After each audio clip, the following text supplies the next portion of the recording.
earlier, if you're crowded outside, I'm not going to hit you and say you over capacity inside. Yeah, you're great. Yeah, I mean, because we got clear. yeah, because we had an issue and stuff like, well, and somebody came to me like, well, there's thousands of people outside, so they packed inside. You need to go shut them down. I'm like, no, we don't do that. We don't. I say if they in compliance inside, outside MPD, But the issue we have is that when in front of your business stuff, if they block the whole street, people got to walk in the street now to get around, and that's the safety problem that we have. But that's something where, look, first of all, it's late, a lot of stuff going on, don't know what time. But it is, like the chief said, that's a conversation. We just gotta have a conversation. Yeah. Yes, ma'am. Yeah, sorry, I'm Carter Denny, I live on Westminster Street, and I just want to bring the perspective of like families with young children. We want to stay in the city. I grew up in New York City. I grew up in a neighborhood that's not unlike U Street, but every day we see our neighbors with young children leaving because every day, and certainly every weekend night, my husband cleans up 5 broken windows. And we do it as a neighborhood, and we are very tight and close-knit as a block, but we don't want to leave, and we're trying to stay. We're trying to stay for, to support the arts, to support small businesses, to support restaurants, bars, all of it, but, people are leaving literally every week from our block because they're afraid. They're afraid for their children. We've had multiple shootings.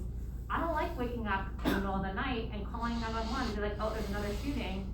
Police are there right away. It's not, it's not like they're trying their best, but I just want to bring that perspective is that's where it is right now, is that people are leaving, and we have a beautiful playground, we have a great community, we adore our neighbors, we are, try to be partners with the businesses, especially the ones who are very compliant and want to do the right thing. We have trouble with some of the businesses who don't do those things and have become really challenging for us to work with. But I just think it's at that point, and where many people have passed the breaking point, and they don't want to live in DC anymore. And I think that's really tough. I think that's what keeps us up at night, because how many, I start to think that we put our son's bedroom in the back of the house so that he doesn't catch a stray bullet, because my friend who also has a 1-year-old, her car has been shot twice, so that's where we're at, and I want to live in a vibrant, diverse neighborhood, and I want to stay, but we're at a breaking point, and it's really sad. So your frustration does not go unheard, okay? I'm 2.5 months into the 3rd district. Chief Gaines took over recently. Before that, it's Control Street North. We are both very dedicated and vested in the city. I can say this: in the last 3 weeks, we've had 0 violent crimes occur in our nightlife area, which was not what was occurring 2 weeks prior.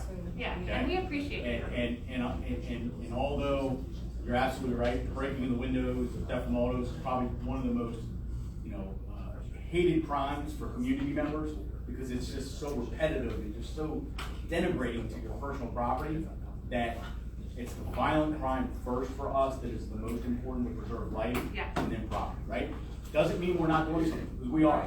That's the stuff that keeps me up all night thinking, how can we reinvent the wheel to make sure that those property crimes, we've arrested several people in the last couple of weeks for breaking into cars. Yeah. Right? You actually have a project going on, and a project going on in the 3rd district with their theft from autos, aside from the violent crime. Yeah, and I'm 100% on board with you. Violent crime first.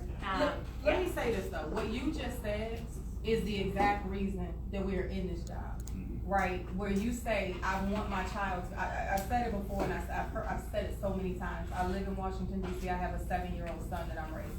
And just like I want and I need for him to be able to walk down the street, I want the same for you. That's the passion and the energy in which we do our job literally every day. And to say that it keeps us up at night would be an understatement. When we talk about violent crime, when we talk about these shootings, I'm just going to say that we don't want you to move, out of the city, because this is a vibrant, diverse city. I mean, I love living here. So with that is why we're all here today, right? To make sure that we can alleviate some of that. We don't want you all to move, but let's have that communication. I know that you all say that if we don't see it in what we're seeing when we're walking around, or we're able to see it when our crime analysts, spit that information back out to us, then we might overlook something. Yeah. So that's why we need to really have this cooperate with dialogue. that. The detective comes to our door, we provide the video footage. If like, we're cleaning up the street, we're talking to the neighbors, we go to every, you know, collaborative effort with all the different city agencies and the businesses, like, we're in it, you know, together, and we wanna work together, and we appreciate you. Like, I know it's hard, you know, being in this service business and being civil service. But making sure our team's prevention, right? Right, Yeah. not just the reaction, but making sure we keep our teams always Yeah. with the goal of preventing the crime. I just wanna come back just really quickly, sir, I know you've been waiting to ask a question. Come back to something that Lindsay said a little bit ago. There's a lot of different types of variants of how the violence happens in the city. The NightLife task force that we're talking about up here, we saw this happening on U Street. I wish we had acted quicker for you all out there, but when we really saw it, we moved. And we brought in all the agencies. You see how we're flooding resources into it. It will have some spillover effect into your area, but some of that violence that you're seeing there may have nothing to do with the U Street corridor. It may have something to do with some of our crew violence and things like that. That's not going unworked on either at our level. A lot of work is going into the prevention side and the MPD side of how we deal with that as well. And we're making a lot of progress in both of those areas. I'd like to see, of course, I want to see it go faster. I live 13th Street between G and H. Okay, so I'm right there by the Atlas District, the other nightlife area that we're talking about. And all night long, I've got the people coming back and forth, the cars as well. I got, how do I find parking on my street? You know, I had my government vehicle broken into several times over there. With the NightLife task force that we have going on in those two areas, we're seeing that reduce. With the violence prevention that we're doing, we're seeing some impact in that. With the way we're addressing the crew violence throughout the city, there, I don't know if you folks have seen, but there are definitely areas where we have crew violence going on, where we made 13, 20 arrests in one big operation that we've done to get that crew out of an area. And we see 60 to 80% reduction in violent crime in those areas when that happens.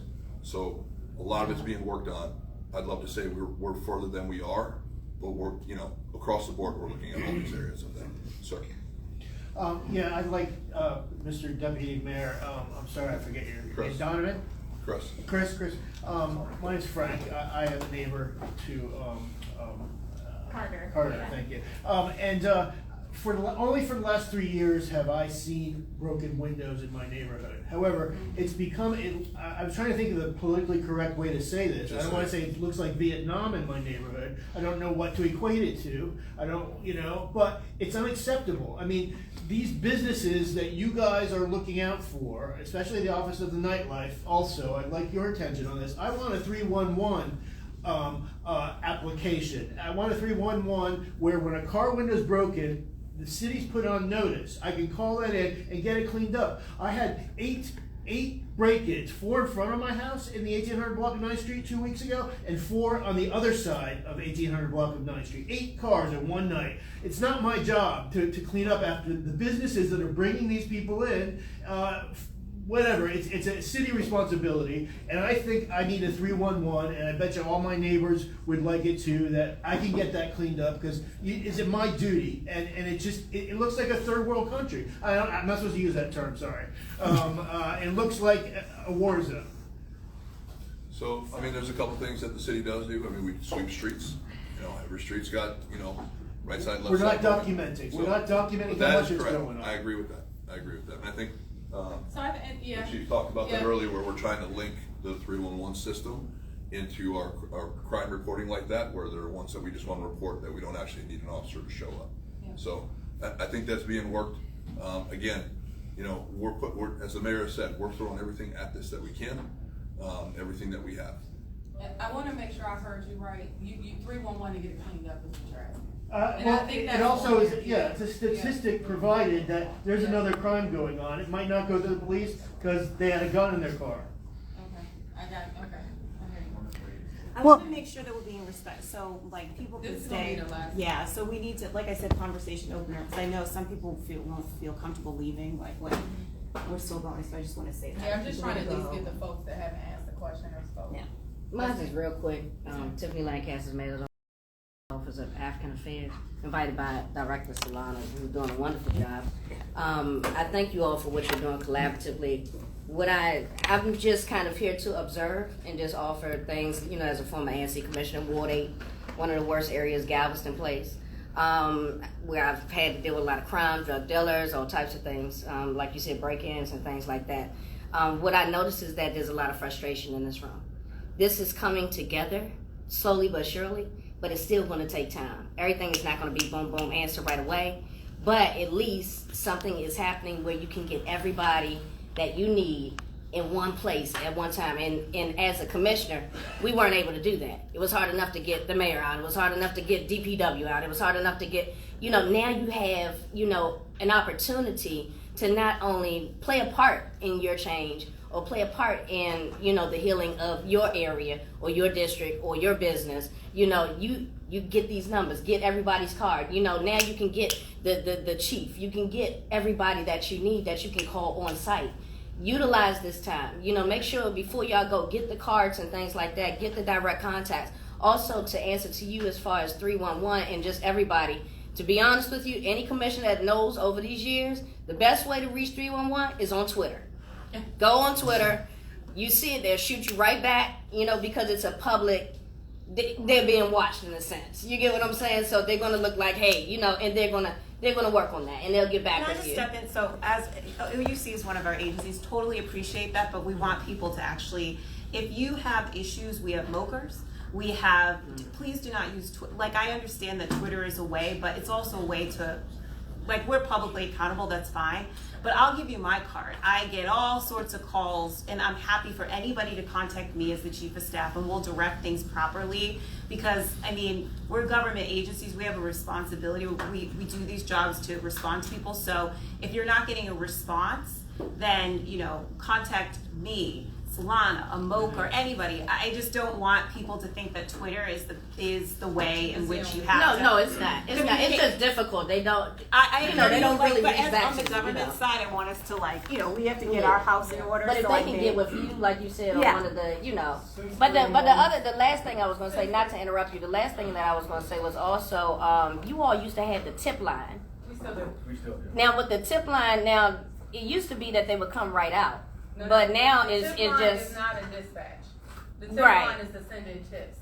right. But we No, know I'm what saying we're doing. I'm saying back in the day. Well, I know they probably don't have the manpower that now, was but never the intent. We did used to do that. that used to help me out a lot. Right, So, but that's not yeah. that's not the way we dispatch calls for service. That's not the way we report calls for service. So they've changed that. Okay. But we still take the tips and we follow up on them. Okay. But if you need an immediate response, that should be a call. 911. We're not dispatching through the tip, but still 50411 or 727-9099 to give us any sort of tip, anything you need us to follow up on. We appreciate that, but that's not Yeah, dispatch. I was thinking about that with the whole ski mask situation. Maybe they could call the tip line, or you can still send something like that in, Mhm. but it's not, and we'll send it But to you the can't district, discriminate, but of we're course. not dispatching it. That's Right. not the way you get an officer, is Okay. what I'm saying. But you can surely say, hey, whatever, and send it in if you would like. We'll work on a Okay. one-pager and a toolkit, That I would think, be for great. this specific area, so you will have better contacts and direct things like that and resources, so you don't have to be doing all Yeah.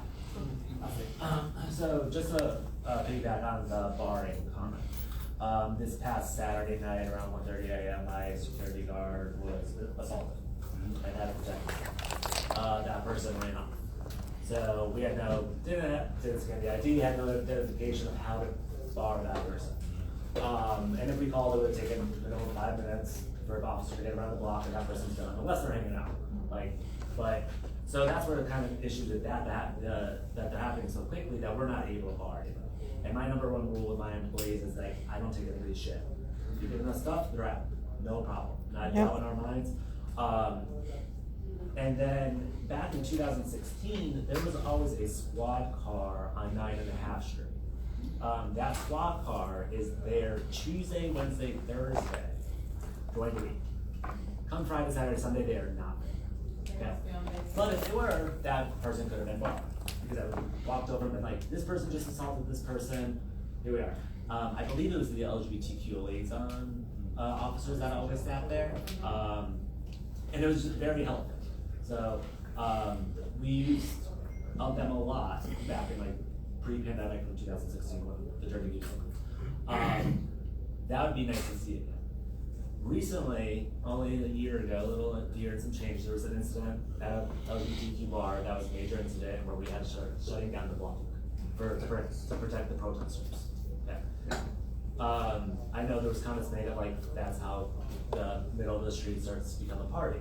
But now that all the offices are getting involved with this, is it possible, and I don't need an answer, it's something not a yes or no, but to stop vehicle traffic between like 9th and Vermont and have DCRA there. You see somebody with a cooler, they get a citation, and not $100 citation. Because if I screw up, it's $1,000. Okay? Yep. So that's where so if we block that off, then you have less officers needed in the area. We have centralized officers in that area that can be needed, 2 on Vermont, 2 on like 9th Street, 2 in the middle, something. But now I feel like if we do that, then you're at least like kind of controlling the area a little bit more, where maybe you can spread out your resources to other areas. Thank you. Do you have, cameras? Yes. Could you have pulled that person's picture off of the camera? I can, yeah. Think about that though, right? Oh, yeah, They don't I need to be there to get buyers, right? Yeah. You can just tell them, and then you create the barring notice, and then if they come back, The issue, that like, person. yes. I'm just throwing it out there. And I thought about that before. I've had a burn book before from Mean Girls, yes. And yeah, I hung it on the back of my security team's thing. But security teams, like, they switch, they get nights off. Like, they switch, our foremen switch constantly, so they're in different positions, so it's a different hour every time. And so it's, you know, there's certain things that we can do to That's where that communication is critical though, right? Even with our officers, right? Like, I want my commanders to create POIs that we kind of force feed to the officers, so they know who's in their areas, who they should be looking at, who's on supervision, all of those things. So same thing with you. It's a lot of work to make sure that your whole staff is aware of the people that should be there, or barring, or whatever that looks like. But something we can work to achieve. What you just mentioned, to have something he can go look at, as far as what you just said, the replacement, and reach out to the special liaison unit to see if they're focused. I think it would be helpful if in these bigger areas, because the blocking on 9.5 Street, I don't believe it's not, or like blocking, not 9.5 Street, 9th Street, it is helping. Yeah. It's the past 2 weeks, it's been a great, significant change. Good. But if we have just officers with their spot card, lights on, glass ring, I don't know, physically, protecting everybody. Remember we talked about resources, we talked about officers, we talked about force multipliers, so that we kind of reallocate and get our officers. But it's a lot quicker to walk down half a block instead of making a phone call to try and handle the situation. It is part of today's, I think success was the ability to communicate with you guys face to face. I encourage everyone, you got my cell phone number, my email is my name, james.bowler@dc.gov. Let's have these conversations beyond today. And I'm very transparent. If I can't, I'll tell you why. Right? But if I can, and there's a space and place for that, like the chief said, then we will absolutely work that into our practice. Is this something that we can come talk to you about, so we can let everyone? While I've got you all in the room, most of the agencies will know I know DC 311 was brought up. DC 311 is a joke. There's no amount of accountability. They put tickets and they just go into nowhere. So using that as an option to communicate with you guys is not a thing. I ran a bar in Ward 7. I live in Ward 7. I work over here. 311 is a joke. It's like the centralized office of communication is not effective. There's no means of following up on tickets that are submitted. It should not be a tool that is recommended to solve an issue. It's not. I have over 200 tickets that are in, and none of those things have been addressed. Yeah, I mean, that's on us. That's on us, like, I hear you, like, and I'm a real straight shooter. Like, we're aware, and some of that is 311, and some of it is the way in which DC government works, right? Twitter is more effective. That's how I get DPW. So that's why I'm saying, as the office that oversees, quite frankly, the Deputy Mayor for Public Safety and Justice, we oversee all these agencies, contact me, and I promise you that you'll get a response. But what I was gonna say is this, that working on the systemic issues is also part of our job. And so, right, like, we have a task group and all these things on 311. And we've spent a lot of time in public safety and justice, particularly in like handling just honestly everything that you've experienced over the past few years. Like, we're not special people with like special powers. It was like pandemic, Trump years, January 6th, all of those things. And so we're getting back to a regular order where it's like, okay, we gotta fix our systems again. So that's part of the discussion. And so the only reason I throw out my people deserve immediate answers while we're fixing systemic problems, right? Like, so I'm not like, keep on, you know. Yeah. So I hear you. It worked. My question is, how long do you guys think this up? So, and that's a question we had, right? So, and this will close it out. Thank you for asking that question. So, when we piloted this, right, and again, we came together quickly. The intent, we said we would make it through Labor Day, and then sit with groups, and we'll see kind of what the need is at that point. And even now, we're to a point, like, there are so many resources that's coming out to use street on every Friday night, Saturday night, Sunday, and it's holiday on Monday. Like, it's a lot of resources. We have to reevaluate. Like, if it's raining outside, we let some of those resources go. So when you say, how long do we sustain it, I don't think this is something that the mayor is interested in ending. You know what I'm saying? Or for that matter, if it's working, but we may retool what it looks like if it's something that we're gonna do every weekend for like ever. You know what I mean? But our dates have come back around the table and evaluate its effectiveness and what we need going forward. Of course, it's after Labor Day. Well, kudos to the multidisciplinary approach. Multidisciplinary. But this can't be our last meeting. And what So you we'll work will with around a arrange, rhythm right? of how we Because communicate. some things we need to work on that came up, we need to develop and work on, and that communication method is one of them. Thank y'all for coming out.